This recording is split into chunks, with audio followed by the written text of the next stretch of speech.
Hello friends, electric rice குக்கரில் சாப்பாடு எப்படி செய்கிறதுன்னு பார்க்கலாம். அதுக்கு பாத்திரம் 2 கொடுத்துருப்பாங்க. 2த்துக்கும் ஒரு மூடி தான். ரெண்டுமே மூடி கரெக்டாக இருக்கும். ரைஸ் குக்கரோட அடிபாகம் இது தான். இது மேலே தான் அந்த பாத்திரம் வைக்கணும். அந்த பாத்திரத்து உள்ளே வைக்கிறதுக்காக ஒரு குட்டி பிளேட் மாதிரி கொடுத்துருப்பாங்க. அது உள்ளே வச்சுட்டு இப்போ அந்த அடிபாகத்தில் வச்சிடலாம். மேலே சுவிட்சை ஆன் பண்ணிக்கலாம். ஆன் பண்ணால் க்ரீன் கலர் லைட் எரியும். இப்போ 20 நிமிஷம் ஊற வச்ச அரிசியை நம்ம அதில் சேர்த்துக்கலாம். ஊற வச்சு தான் சேர்க்கணும்.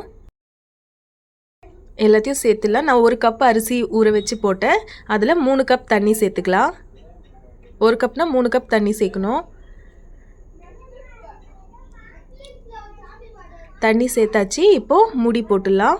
மூடி போட்டுட்டு ஒரு சுவிட்ச் மாதிரி இருக்கும். அதை ஆன் பண்ணால் ரெட் கலர் லைட் எரியும். சாப்பாடு ரெடி ஆகிடுச்சுன்னா க்ரீன் கலர் லைட் எரியும்.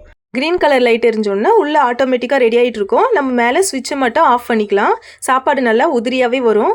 நம்ம இதே மாதிரி பிரிஞ்சி பிரியாணிலாம் கூட செஞ்சுக்கலாம்.